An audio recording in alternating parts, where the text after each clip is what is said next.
Okay.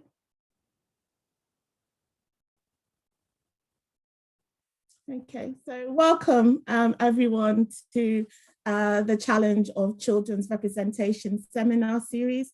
It's good to see in the participants list so many familiar names from diverse countries. I think this is fantastic.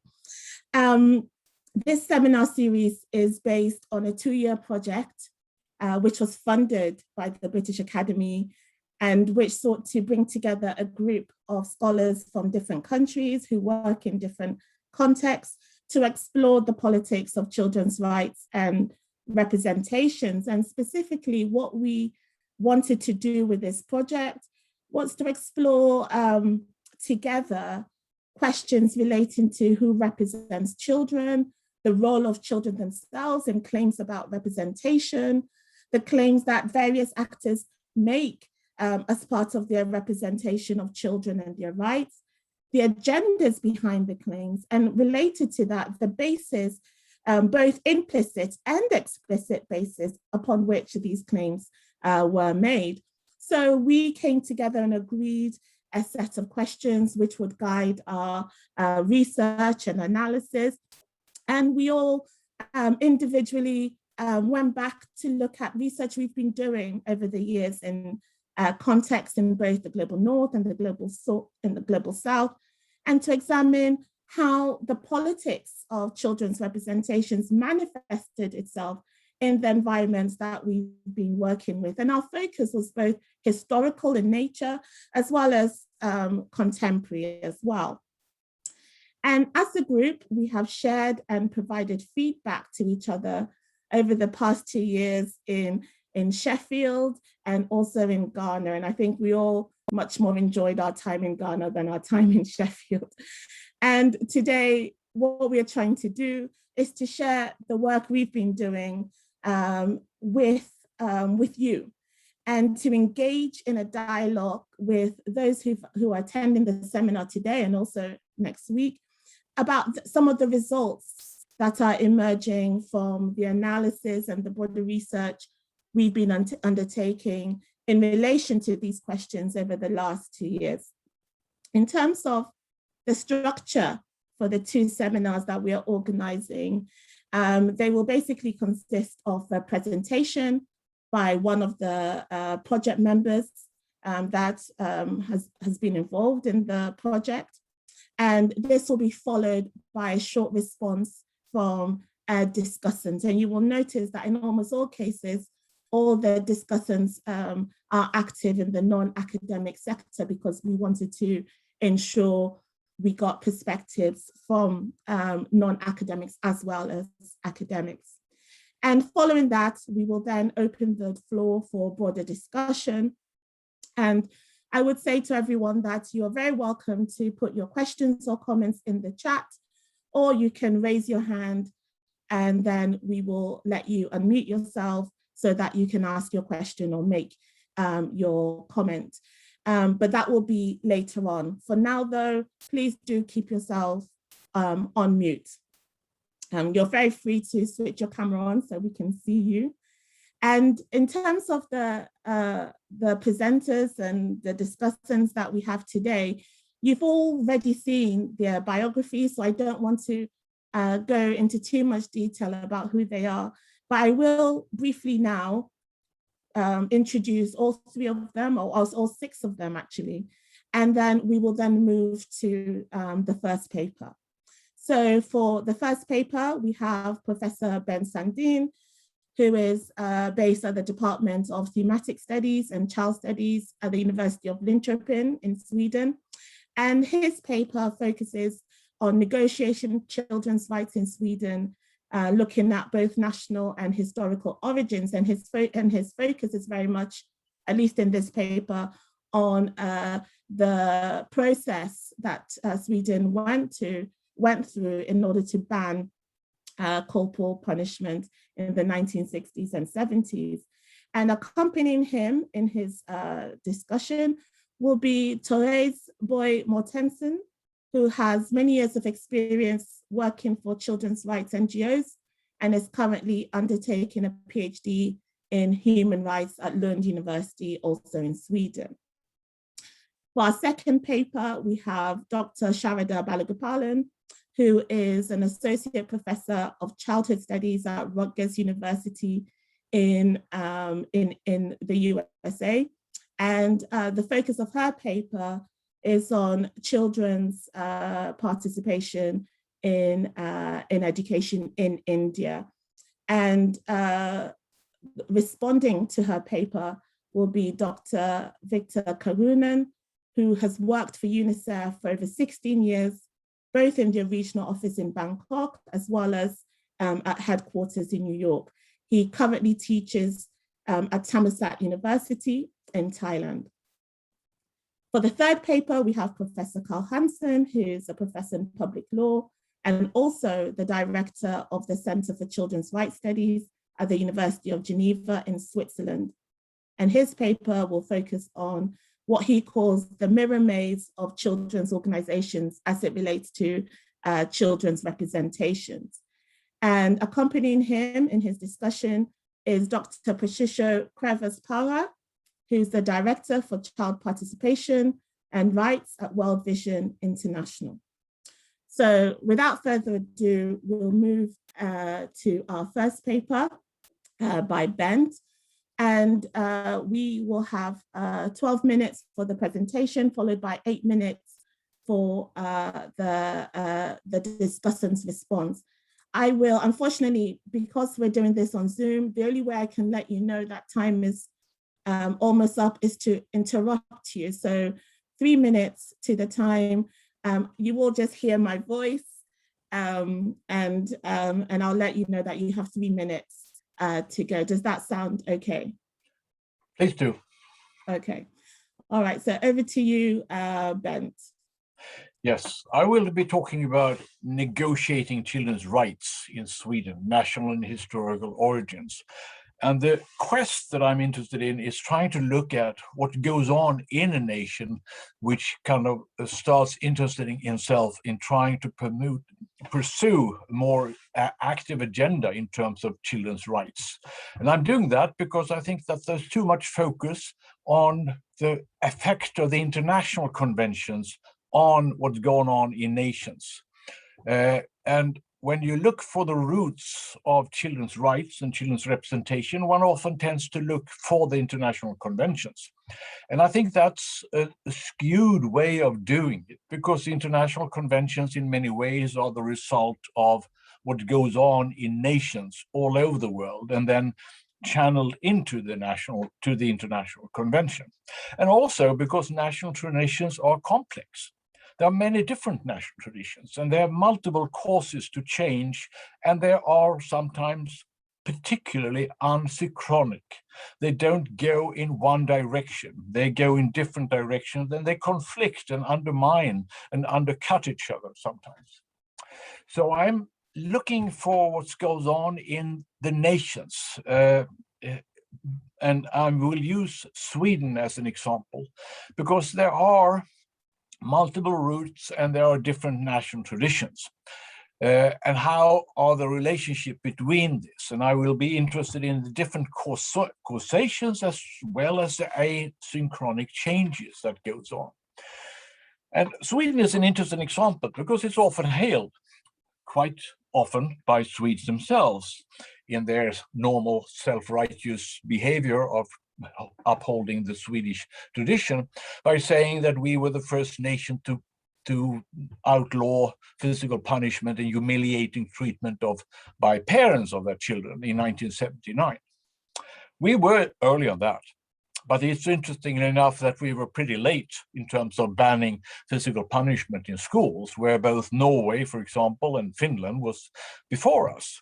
We weren't able to do that in the 1930s when it was discussed, but they did. So the question is, are we early or are we late?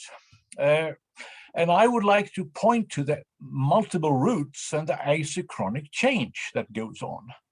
The first time you see really clear ambitions to ban physical punishment and humiliating treatment, and I will keep on repeating, every time I talk about physical punishment, I mean physical punishment and humiliating treatment, because that is the way it's formulated in the discourse. They go hand in hand from the beginning, and there is a point to that. First, it is in the upper class schools that humiliating treatment and physical punishment is prohibited during the 1880s and 1870s. So, and then it is clearly within the discussion of the delinquency laws in the early 1900s. The question is, should delinquents be treated like that? Who should do it? How should it be done? And the kind of the legal frame around doing it at the events when it could be done. But then you could see it comes back to schools again, but now not the upper class schools, but the lower class schools, the elementary schools. And then it goes on to be discussed within the context of the family law.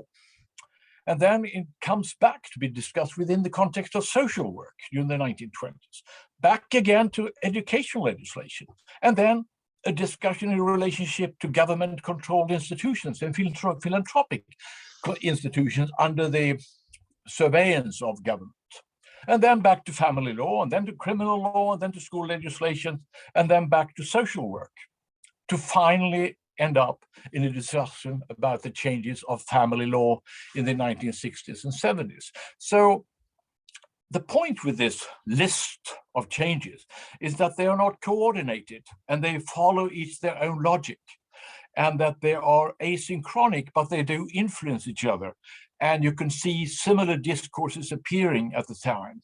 So, but it also means that there is no one line through the whole thing. It really is a sign of, in one sense, a common culture of questioning physical punishment, but also an inability to push it all through, to set down the foot and make into one consistent argument about physical punishment. But the interesting thing is also that it kind of moves from dealing with the upper class children to move to discussing women, and then to discussing lower class, and then institutions, and then schooling, and then family. So it has a path dependence in terms of language and the fact that it emphasizes institutions. And it's really a part of sharpening and defining the role of the state vis-a-vis its own institutions in many ways. And another very significant aspect is that it's not that physical punishment is particularly tolerated at any time during this period of time that I'm looking at.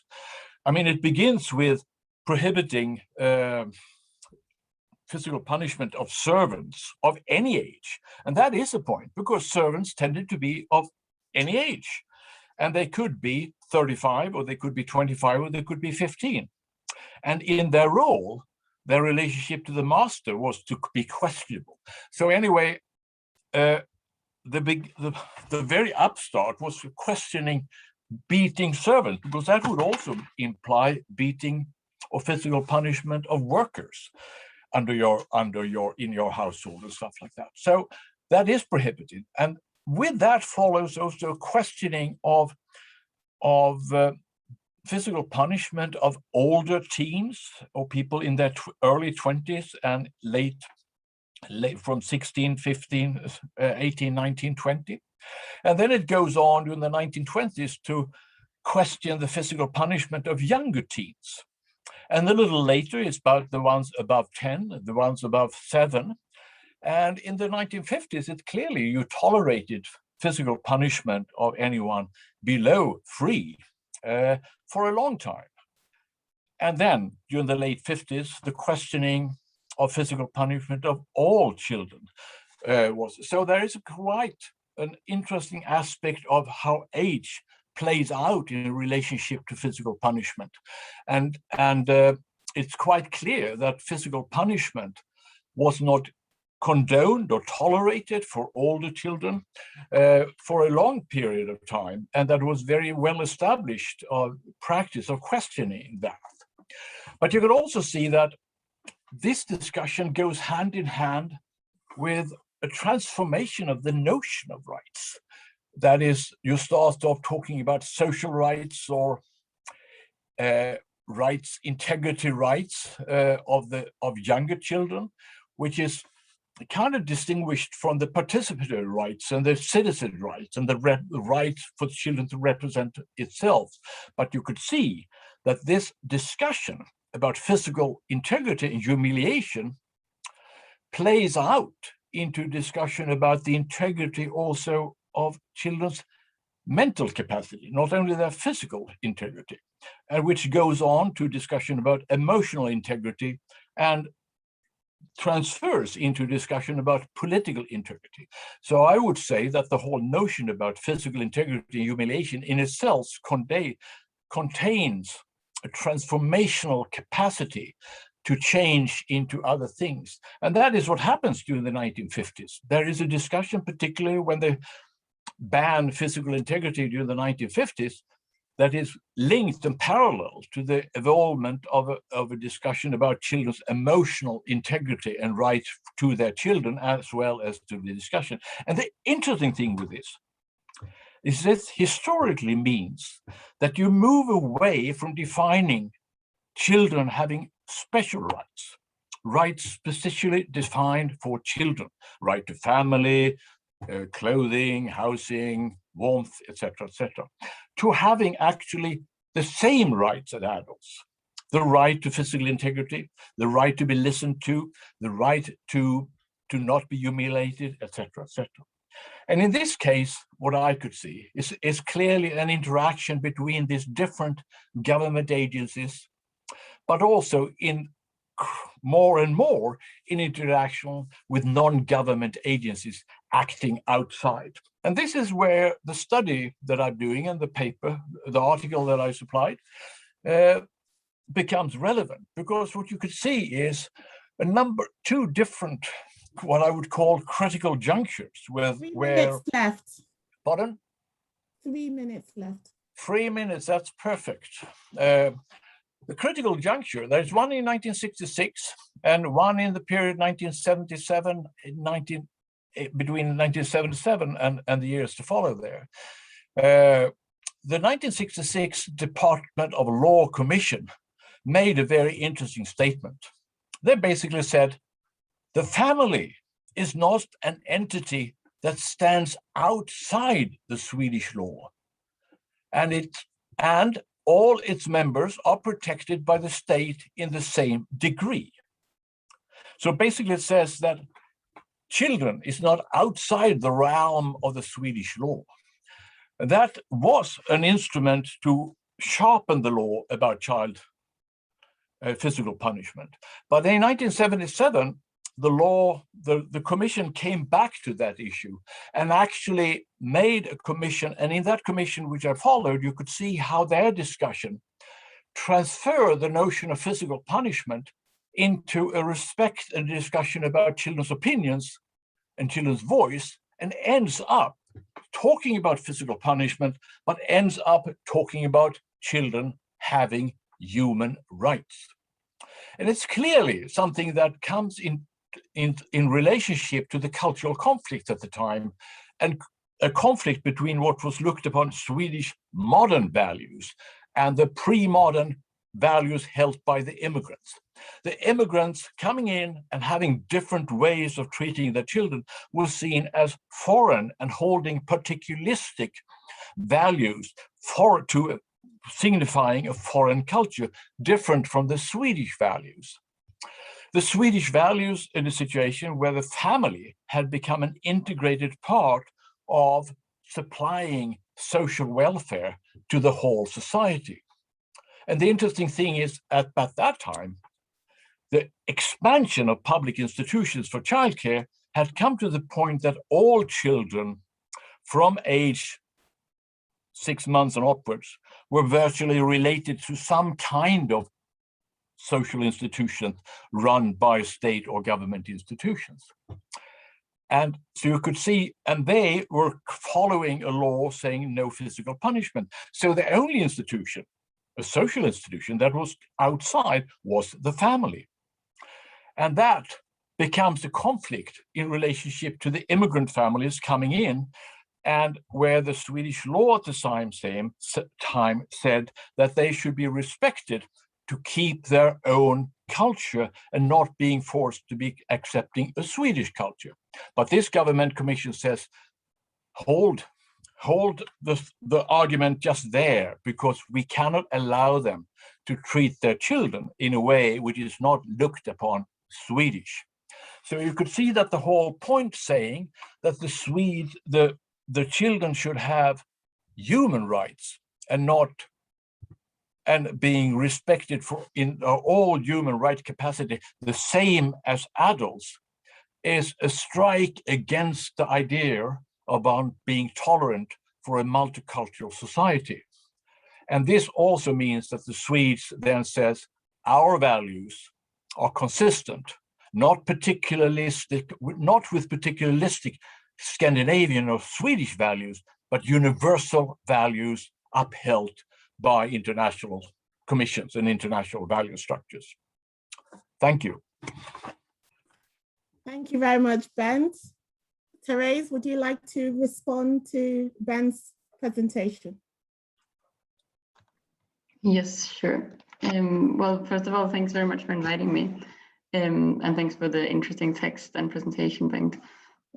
I'll comment mainly based on the paper that Bengt sent, and maybe a bit on the presentation as well. But I'll try to focus on some broader themes that we can use for discussion, hopefully with all the panelists at the end. And just to clarify from your introduction from where I'm coming from, I do have experience from different child rights NGOs, but I'm probably mainly commenting from more of an academic perspective, since I'm now doing a PhD on children's rights. And my own work focuses on India, not on Sweden, but I am pursuing my PhD in Sweden. Okay, so to Bengt's text, my overall takeaways from reading the text was that what you do is to trace the development of a rights discourse, specifically how this issue of corporal punishment gradually changes from what you call a paternalistic to more of an emancipatory discourse, at least when it comes to the discourse that the state uses to talk about children. And maybe you could argue that it then shifts to a more paternalistic view towards parents or towards the family. And then I also think your text was a very good example of a study of children's rights in context, something that's very often called for, but it was really nice to read like such historical details. So I thought about two larger themes that your text brought to mind that I hope we can come back to in the discussion. And the first one is this theme of balancing responsibility and roles for children's rights between various actors. And you bring out specifically the state, parents, children, and also to a certain extent civil society or public opinion, or civil society actors as representatives of public opinion. So this is the theme of kind of this tension between actors who claim to be representing children. And the other theme I wanted to highlight was how rights discourse develops in a national context, and the role of translation, like you also mentioned in the presentation, of whether it's national law trying to take on from international conventions or the other way around. So to go through these one by one, the first one about which actors represents children. This is of course this classic debate on the private and public sphere. How much should the state interfere in the private sphere to protect an individual's, or in this case, children's rights? As you put in your text, this is about the relationship between the government, the family, and children. I thought it was very interesting how in your case study we see this historical development of like more and more interference with the family, how it begins with bans in public institutions and in schools, and then it goes more and more private. And then there's, of course, this key relationship between children and parents, that the more rights we acknowledge for children, the more interference the state does with parenting. And this puts the state, in your case, as kind of like a morally superior, at least claiming to be morally superior, intermediate actor. And that's something that I can very much relate to the case study that I have done of several NGOs in India who take on the same kind of role of educating, bringing awareness, or where the main product they give is information about rights. This assumption that if you give information and education, then rights will more or less automatically happen. So you also wrote that the Swedish state's recommendations ended up focusing a lot on exactly this, on education and information for parents, and especially also for these immigrant or non-Swedish parents. Yeah, and this is something that in the NGOs that I have worked with is this is kind of the product that they see themselves as experts in, to find an act like in India, for example, the Child Marriage Act or the Right to Education Act, and then bring awareness about this to families. So whether it's state or NGO that takes this role, that's the main role that they kind of take on. And then, yeah, that leads to the theme of civil society as even in Sweden, also a kind of mediator that seeks to represent children. And I thought it was very interesting to read in your text about BRIS, this Swedish NGO that already in 71 took a name with rights in it. So even earlier than this ban that you talk about, and also Save the Children. Yeah, so here maybe some more concrete questions for you. So your part of your conclusion is that there was a hurry in adopting this legislation because of pressure from civil society or pressure from public opinion. So yeah, I would have two questions. One is, to what extent do you think these organizations represented public opinion, and to what extent are they specialized, like children's representatives? And the other question would be if they were the cause for the government to increasingly talk in a rights discourse, what was it that then pushed them to talk in this rights discourse? Like, to go one step back, how did that even enter the national debate at that time? Yeah, and one more thing about the civil society, from human rights history, there is this recognition of the 60s and 70s as the time when human rights NGOs like really popped up, like Amnesty, but that was mainly civil and political rights. So I wondered if you had any, if you think there is a connection between this larger global human rights civil society, organizations coming in the 70s, and these specific child rights organizations. Do you think that there were links between these, or that they were quite separate, like one working more with civil and political rights and one more working rights based on other issues, in this case children's rights? I don't know how much time I have now. I'll just keep talking and you'll stop me when I'm there.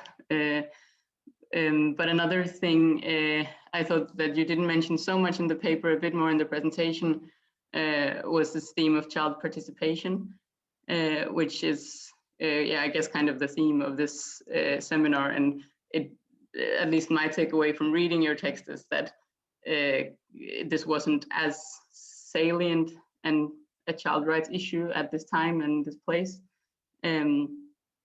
But whether you think maybe it developed later in child rights discourse in Sweden. And now I see it's time to end the presentation. I had a few more points, but I might just bring them up at the end. But thank you very much. Thank you very much, Bent and Therese. We'll now move on to Sharada's presentation, which will be followed by a response from Victor Karunen. Okay, so Sharada, whenever you're ready. Yeah, thank you. Oh, Edward, can you let me share my screen? It says that the host has disabled participant screen sharing. There you go. Okay, good. No, I still see the same thing. It should work now. Okay, yeah, thank you.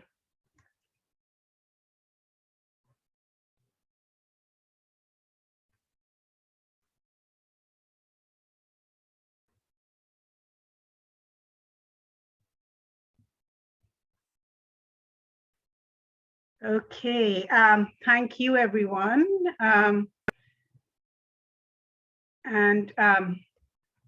So what I am going to share with you today is some recent reflections that I have looking at some archival research I did about a couple of years ago. And the major question that I have is that with several countries in the majority world having set in place a legal guarantee around children's right to education, and there appears to be a shared global consensus around the significance of this right, but the working out of this right across these various contexts is less about the substance of this legal guarantee and more about, it appears to be, further reinforcing and legitimating the already existing segregated landscape of schooling across the world. So given this kind of segregated landscape in which the Right to Education Act is what it's sought to counter, we now have a paradoxical situation in which the ethics of realizing all children's right to education lies in kind of endorsing, it appears, the segregation as well as increased privatization. And so to better unpack the dynamics of what's happening currently, I look at a national level at India and try and explore a set of cases that were argued in the Delhi High Court much before India passed its 2009 Right to Education Act, and try and understand how a neoliberal politics of representation framed children's participation in their right to education. And so I'm interested in how these cases both contributed to the Right to Education Act in terms of substantive legal guarantees, but also how the parallel kind of media circulation of images that these cases generated contributed to viewing government schools as poorly resourced and therefore allowed for certain kind of neoliberal kind of technocratic solutions, which were largely privatized. So the outline of my talk, I'm going to begin by just framing very briefly what counts as children's participation in their right to education and what does this obscure. I'm then going to talk about the Indian context and the particularities of the right to education. I'm going to briefly discuss these Delhi High Court cases, and then conclude by talking about what we might need to pay attention to if we want to foreground equity in children's exercise of their right to education. So the existing parameters used to kind of gauge children's right to education. So the right to education is not like, say, for example, the right to housing, right? Where it might be relatively easy to say whether or not it's being fulfilled. There are aspects to the right to education that create kind of complexities. The first is that education can exist in a variety of different forms. The second is that education is both a preparation for other activities as well as a potentially valuable experience in and of itself. And within the gauging of children's right to education, what largely predominated earlier was a focus on access. Access seemed to be an easy indicator just because it was seen as an input factor. So you could go and you could define things like the teaching force that was needed, or you could define the kind of curriculum that was needed. But access quite early on began to be seen as something that might not necessarily work because you didn't know what the learning outcomes were. So as early as the Jomtien Declaration in 1990, you have Article 4 that says, let's move away from enrollment and access to look at learning acquisition outcomes and the continued participation of children in school. But despite that, the focus on enumeration kind of flattens out the fact that you still have a large number of children who leave school. And so the push-out rates in some senses remain really high, but there has been an increasing tendency to individualize this lack of participation in school. And more recently, as recent work by Ansel and Peggy Froehrer and Roy Hugisman has shown, there is this kind of setting in place a parallel discourse around aspiration for the school futures of marginal children. And the reason all of this exists is because of kind of economic liberalization, which in India started in the mid-1980s, the increased privatization of education, the decreased involvement of the state, and the fact that primary education in most contexts of the majority world come into being as part of the structural adjustment program of the World Bank. And learning lessons from Latin America and Africa, the World Bank targeted school education as a critical safety net, while it simultaneously dismantled other measures of social welfare. And so if you kind of broadly think of it as neoliberalism, which as Jamie Peck has discussed is an open-ended contradictory process of politically assisted market rule and a contradictory mode of governance. And so you have a large number of private actors leveraging discourses of schooling and setting up low-fee primary schools. So in terms of the right to education in India, you had Article 45 of the Indian Constitution more than kind of 60 years ago, saying that this should be a fundamental right. But then because of the lack of resources, they decide to make it a directive principle, which is something that the state wants to work towards. And so for the past 60, 70 plus years, it's been working towards that. And so with the 2009 Right to Education Act, the provisions of the act actually talks about equitable infrastructure. It talks about curriculum, which is more about preparing these children for life. It talks about this provision, which has received a lot of kind of international attention, which is that it forces or requires, private schools have contended this and lost their case, but it requires private schools, a lot of whom in India have received subsidized land from the state, to reserve 25% of their annual admissions for children from economically weaker sections. I mean, there has been a lot of research on how this works out, how parallel systems get set in place, but the intentionality of this in terms of it marking equity was something that was enabled by these set of Delhi High Court cases that I am kind of looking at. But what you have in terms of the working out of the right to education is you have a privatized landscape of elementary schools, a lot of which are low-fee private schools. You have as well what Stephen Ball has discussed in terms of public-private partnerships with the state selling public assets to private players to run public schools. And you have in 2016 the amendment to the Child Labor Act, which basically deregulates child labor in India. So you have compulsory education and deregulation of child labor, which is kind of highly paradoxical. So this is just in terms of how the right to education is getting worked out in the Indian context. So the main question that my paper asks is that with most states in the majority world claiming legislation on free and compulsory education as a victory for children's rights, how might we rethink children's participation in their right to education? So the paper builds on critical human rights studies as well as feminist engagements with women's rights that is cautious against policies that say add kind of marginal children and stir approach, right?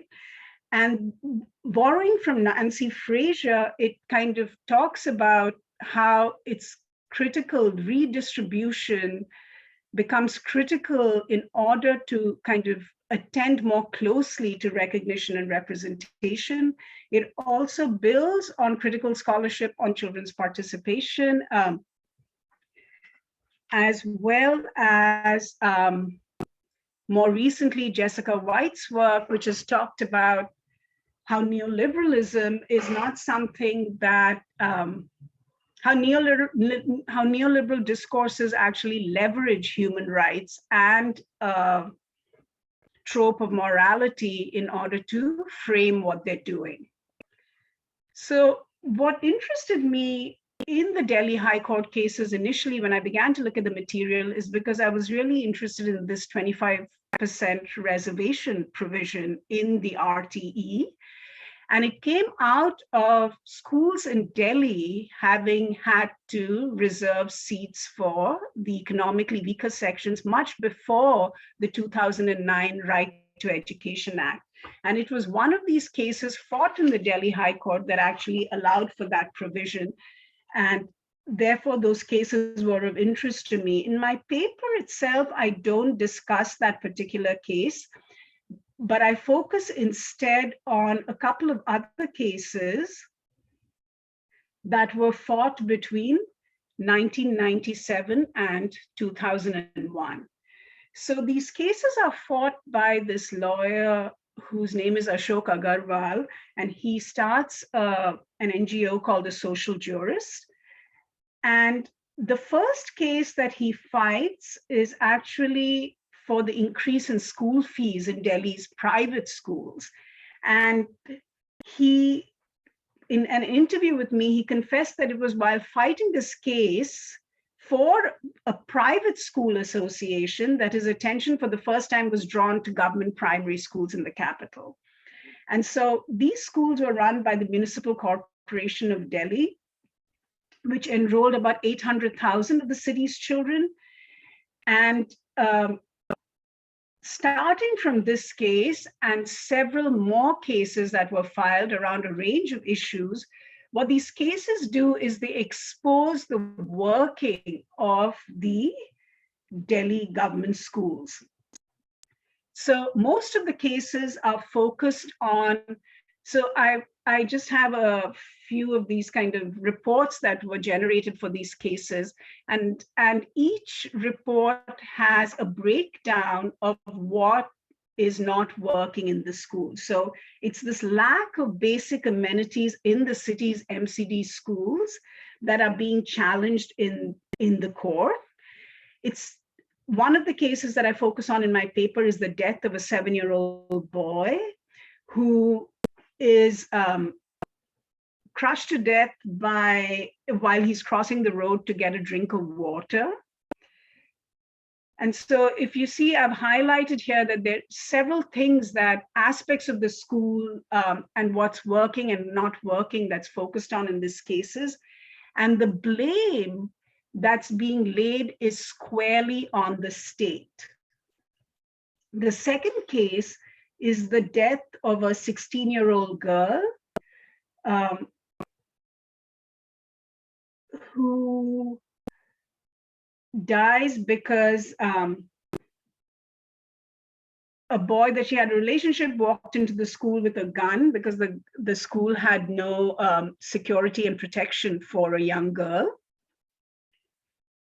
And the narrative on what's not working in the school is also supplemented by photographs. And in these photographs, what you see is that you have 1 minute left, Sharada. I only have 3 minutes left? 1 minute. 1 minute, okay. So you see this narrative about what's not working in the schools. So let me just come to the point that I want to make with my paper.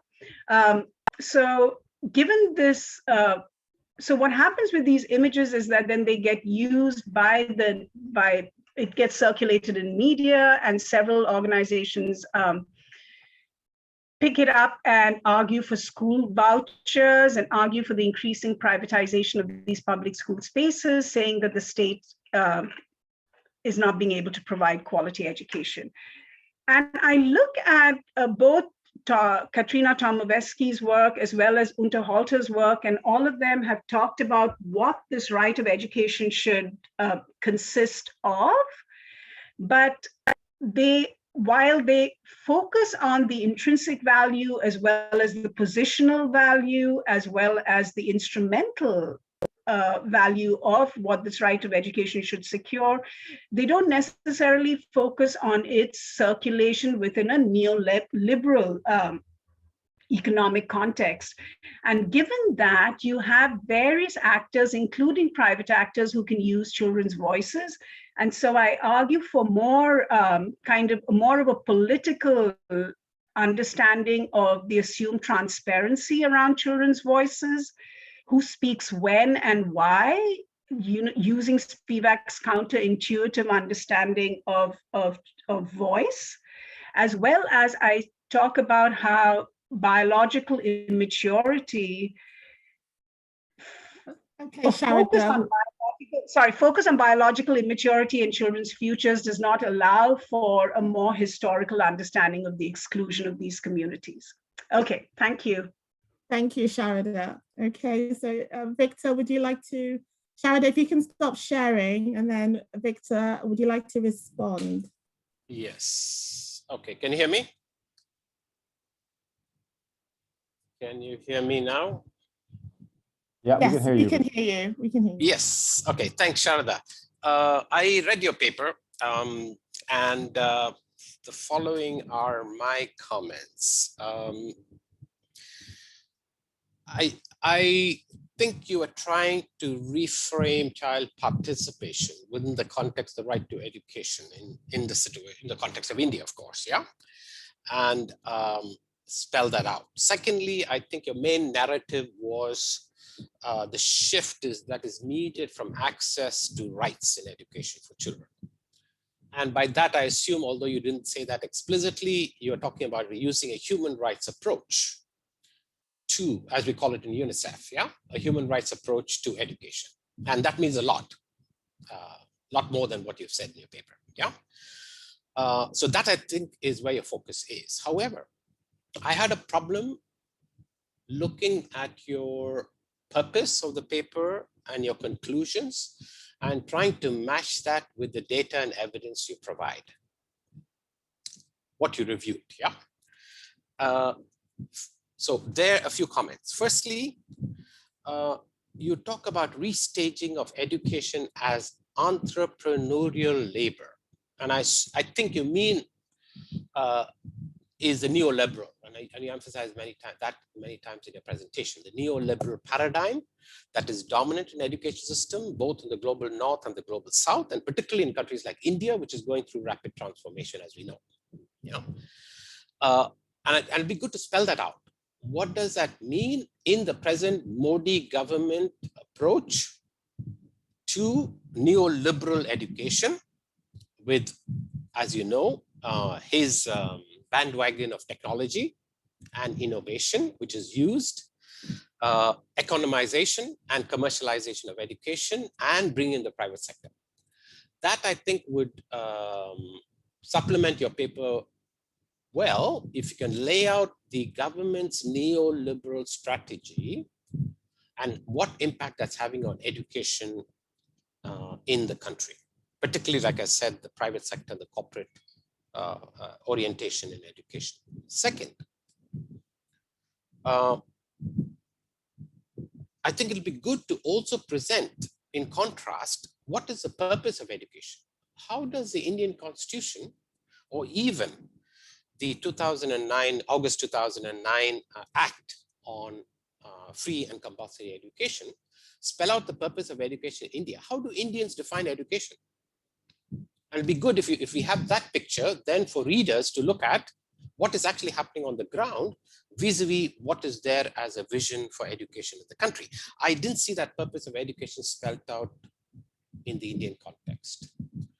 At a higher level, it'll also be good to go back to UNICEF, UNESCO, and a number of other documents which lay out clearly the purpose of education. And that then provides much more theoretical conceptual framework for you to come to the conclusions which I'll talk about later. Yeah. So in summary, therefore, you need to strengthen your human rights approach.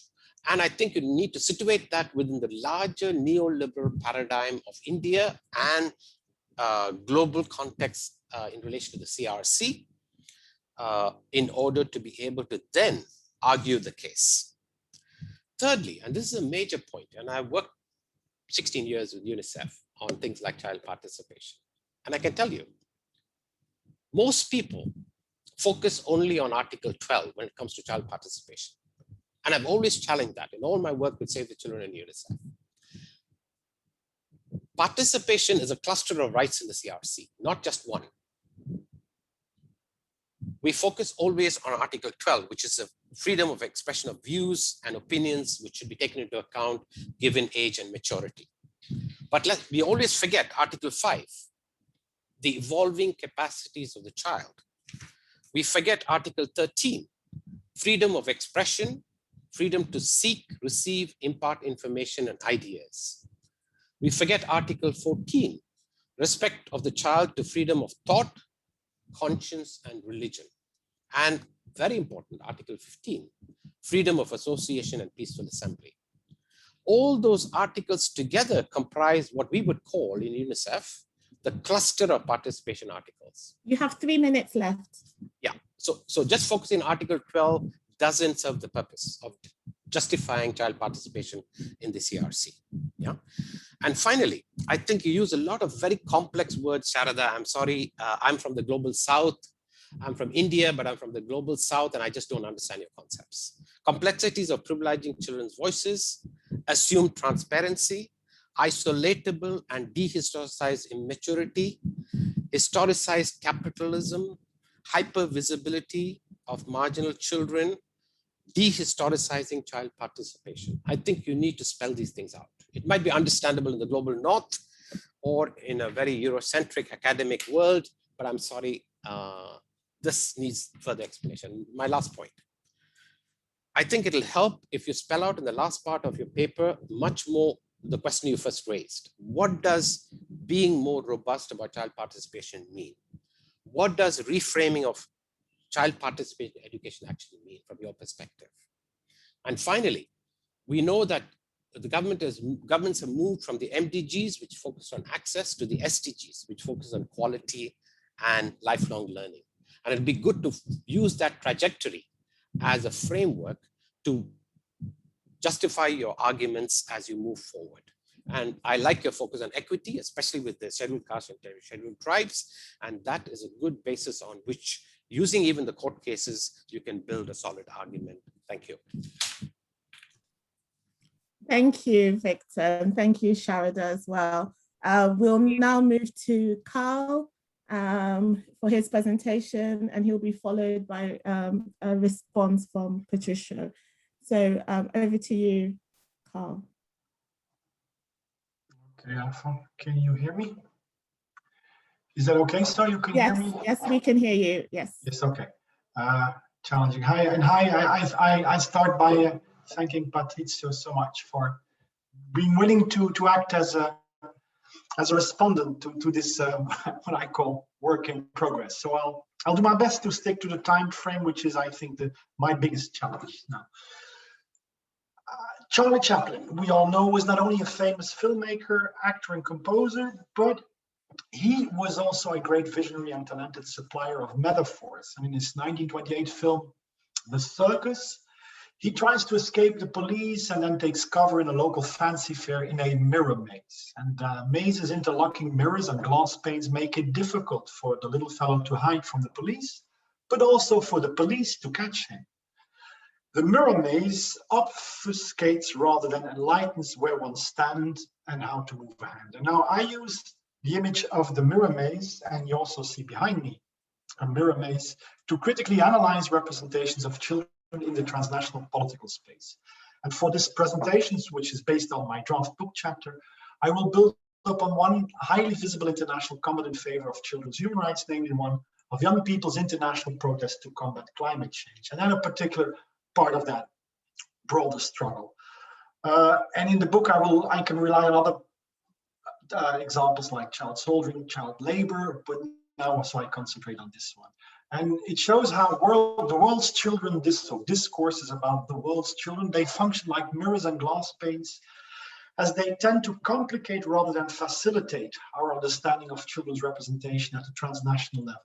When children are taking the lead in transnational power struggles, it is not always easy to distinguish between innovative forms of international social movement activism and mere shadow boxing, which is in City Lights, another film, a great movie by the same Charlie Chaplin. Now, in 2019, and I think most of you remember, 16 children from 12 different nationalities submitted a communication to the UN Committee on the Rights of the Child, claiming to be victims of climate change. They were between 8 and 12 years old at that time, and they found, well, that the governments they were complaining against were insufficiently taking action, and because of that, global collective efforts to combat global warming were undermined. UNICEF has played a remarkable role in support of this petition. They called it a landmark case. It was announced at a press conference that was hosted at UNICEF headquarters in New York, and the UNICEF press release for this event speaks of the world's children who are being held through this petition, the world and its leaders accountable to their commitment for children's rights by having adopted the Convention on the Rights of the Child. Now, UNICEF's support of a small group of children to file a complaint to a human rights treaty body in the name of the 2.3 billion children of the world replicates a popular idea that children represent the present and future citizens of a single planet, Earth. It is reminiscent of cosmopolitanism that considers all human beings, irrespective of their social or political affiliation, as belonging to a universal community of world citizens. And that is widespread in discourses, both on children's rights, but also on environmental movement struggles. The argument made in short is that global climate change is a worldwide problem that, unconstrained by national borders, impacts every person on the planet. Global environmental challenges also call for global political reactions. Now, the prevalence of cosmopolitan worldviews on both environmental concerns and children's rights calls for at least two important questions to deal with. First, who can be seen as representing the children of the world?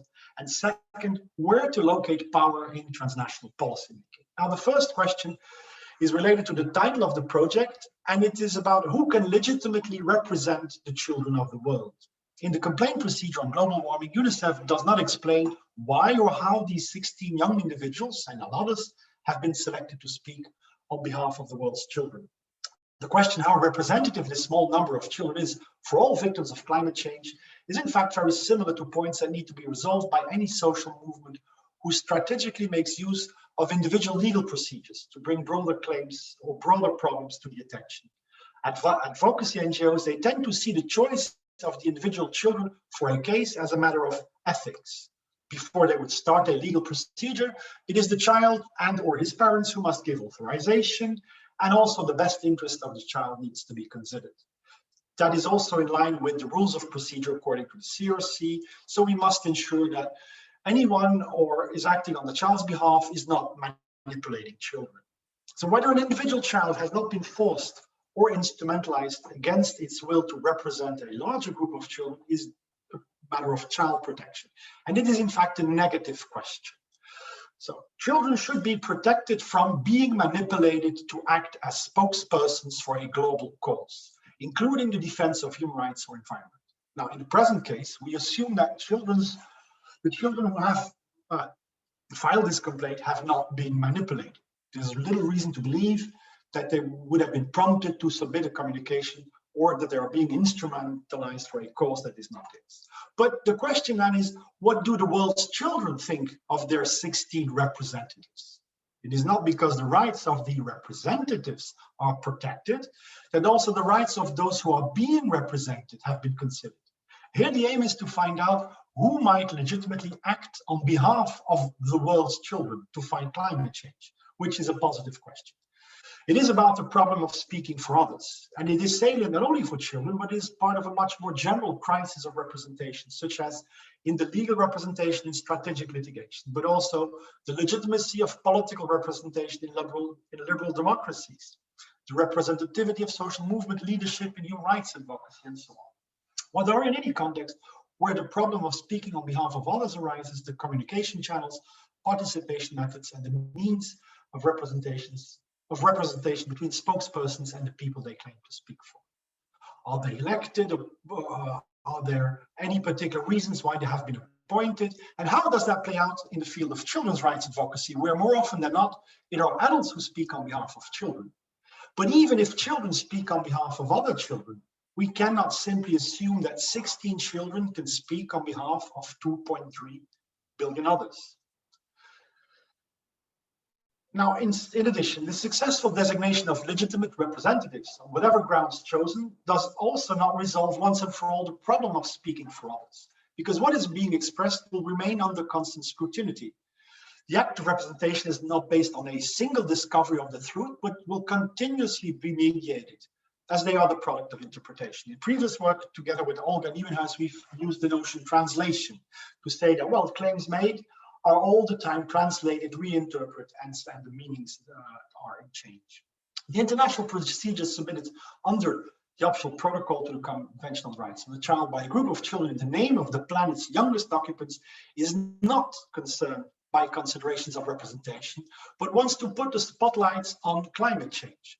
It offers a perfect example of how a discursive context has been created as a political arena, whereby who is speaking, what is being said, and who is listening are at the same time the result and an act of political struggle. So the discourse so produced on the impact of climate change on children's rights is hence undoubtedly a political event. Now, this leads to our second question. Who can be held accountable for exercising transnational power responsible for violations of children's rights? In this case, children's right to life, health, and culture that in the petition are stated to have been affected by climate change.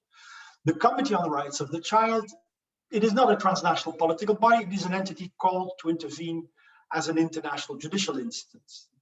Its experts are nominated by member states of the CRC, that is also, in fact, dominantly in the hands of nation states, of sovereign nations. Within the existing international political system, policies for dealing with the well-being and rights of the world's children are, notwithstanding widespread cosmopolitan beliefs, the primary responsibility of nation states, not of supranational entities.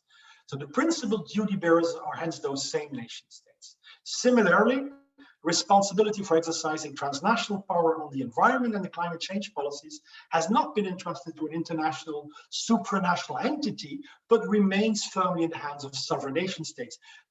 For instance, the Intergovernmental Panel on Climate Change that was established in 1989 is indeed an intergovernmental panel and so respects state sovereignty for the development of climate policies. In both fields, children's rights and climate change, transnational power is exercised by a diffuse set of players ranging from local and national governments, transnational private entities. 3 minutes left. How many, Afua? 3. 3, okay, thank you. So these powers are exercised by these transnational private entities, industrial conglomerates, large banks, international regulatory or quasi-judicial entities, such as the Committee on the Rights of the Child or the International, or the Intergovernmental Panel on Climate Change. Taken together, they all exercise diffuse parts of the transnational power that impacts children's well-being and rights throughout the globe. Now, given the persistence of the Westphalian frame of politics, including transnational politics, and the concomitant absence of a clearly identified global political frame, the problem how to identify which portions of global power are exercised by whom and corresponding accountability questions for violations of children's rights remain intact.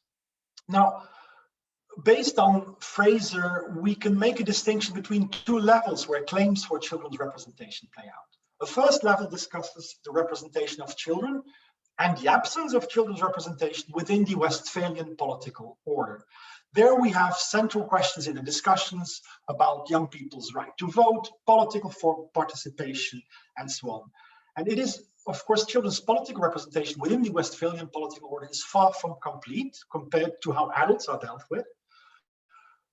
But there are also parts of misrepresentation, and a lot of the discussion goes about it. Now, the question of children's representation and non-representation within democratic nation states is important, but is different from the one that deal with these international levels. So beyond challenges to children's representation at the national levels, questions also rise concerning the deficit of representation of children in transnational power struggles.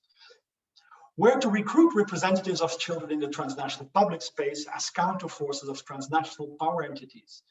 There has been a parallel world that was created as a mirror maze. International organizations who exercise some power, not all, we still have the importance of Westphalian nation states, they decide on matters pertaining to children's rights. They have created their own counterforces that are now bystanders. In many instances, the mobilization of children is done in a very subtle manner, and the mirror maze does its work to obfuscate the exit rather than help you finding how to address the problems. The question of representation is especially salient on a second level that plays beyond the nation state. Within the post-Westphalian transnational political order, the situation of children and adults is remarkably much more equal compared to the situation within the Westphalian frame. Neither adults or children have much to say in transnational power struggles.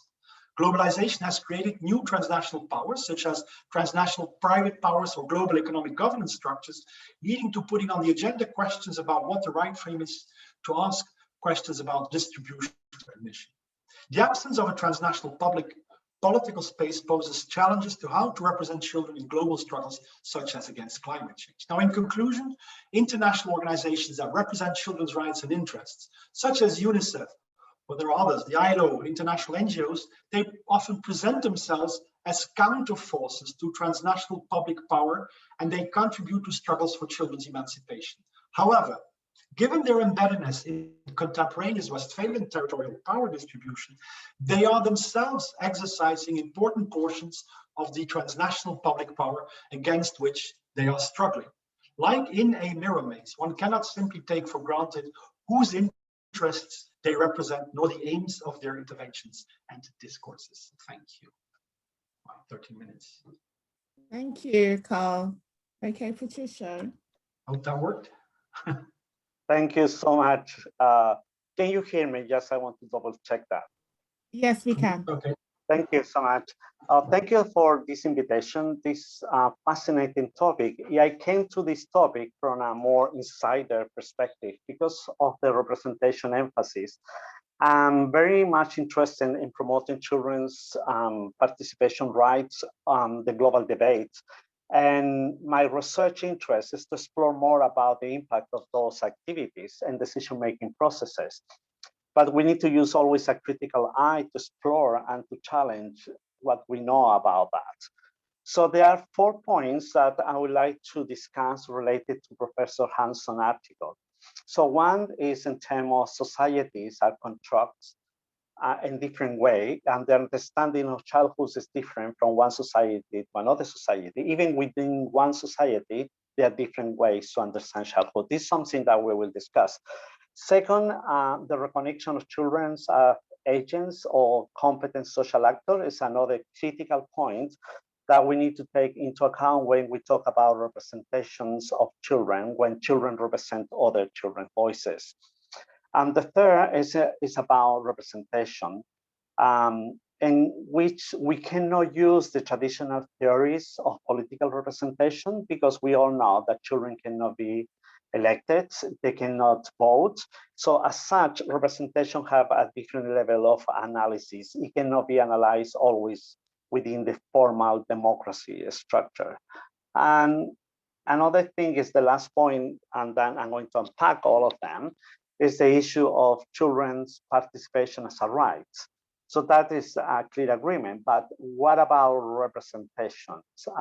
Is how that fit within the frame of children's rights.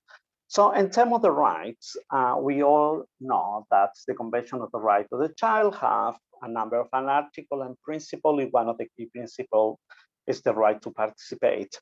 That normally is used Article 12, but we all know what this Article 12 needs to be analyzed in conjunction with Article 13, 15, 17, 29, and 31. And another key principle that we need to use to analyze the issues of representation in this global debate is the principle of non-discrimination, that Article 2. In terms of the representation, Professor Hanson articles highlight the issue of representation of children. If this raises really important questions. So who is included who are attending to global forums, how these children have been identified, how they have been invited, how they have been mobilized from a very local level to the global level, and then how we can ensure they are representing others. So this difference is a very important thing, but we don't use the same lens of political representation within democratic system. So we need to analyze this representation from different lenses, and childhood's scholars have used different lenses to analyze representation. That can be from consultations, children's parliaments, or child activism. So it's really the different way to see it. And this is as well, we cannot always use the same term of representation when we talk about adults representation or children's representation, because the issue of election in cases of public representation, like when governments represent the voices of the citizens, or when a collective group elects someone to represent the group. So it's a kind of different levels. But in my case, in my opinion, representation of children in this global debate need to be understood beyond this simple kind of dichotomy of being selected by one group to another through a formal election. We don't have a problem with adults. So many adults, especially for instance, civil society, the international one, or the United Nations, they're not being elected by citizens, but they represent citizens. Government have been elected by citizens, not all, but normally they are elected. But international organizations, even myself, when I represent in children voices or communities in international forum, nobody have elected me to represent others, but I'm entitled, nobody question the validity of my speech representing other people's voice because I'm in behalf of an international organization. So, but when it comes to children, we tend to question that validity. So most of the children, especially when I speak to children, that is a very important element for this article, is how they perceive themselves as a representative. And they say always, and different research projects have been engaged, that they represent others by connecting children, young people from the grassroots, from their own community, their own country, to the global stakeholder, and the spaces when they intervene. That is clear with, for instance, the example of Greta Thunberg that Professor Hanson mentioned in the article. She represented the voices of others, and she wants to connect the children's opinions from the local level to the global debate, because most of the children have not the chances to have that conversation. So for them, representation is connecting these views and expressing views in behalf of others and advocating for a common cause. Yeah, I think that element— 3 minutes, please. That's very important. Thank you. Another element is the own experience. So this is another essential component of the validity of representation. Children say it's their own experience. I'm talking in my first voice, like a person who experienced this. And this gave the validity or legitimacy. Now, I've been in conversation with high-level stakeholders. They say, but how we can ensure the legitimacy of that voice? Because maybe the middle-class children talking about experience of poor children. We never had that question with adults. And I never heard say, oh, that person from the United Nations cannot speak in behalf of indigenous people because he or she is not indigenous. But here, the element of agency becomes so important as well in this paper, because this is the capacity to negotiate with others, interact, and make things happen. But so the point is, not always the agents of children are complete. It sometimes doesn't exist even in certain society or certain group of the society. This is related to capabilities and social structure. So we cannot see this as individual skills of children to represent others. We need to see the analysis about the structures and social norms in a country, but as well and in the global debate. So the challenges that Professor Hanson mentioned are very relevant and consistent since the 30 years ago when we had the convention, tokenism, lack of impact, question about who is included, excluded, lack of feedback, and the diversity of context. So normally the tendency to say children's voices or children's participation, talking about all the children in the world, when we know that we cannot talk about the universal childhood. Childhood is contextualized and context, the context varies from country to country, region to regions. So here it's important just to analyze, to look at the different structural level restrictions. For instance, how the children's identities have a key role in the representation, and how these identities are taken by the adults in power to diminish children's role in representing others. The age requirements as well are another key element that can discourage children from participating. Social and traditional traditions, so social and cultural traditions, and the identities that can cause double or triple discriminations.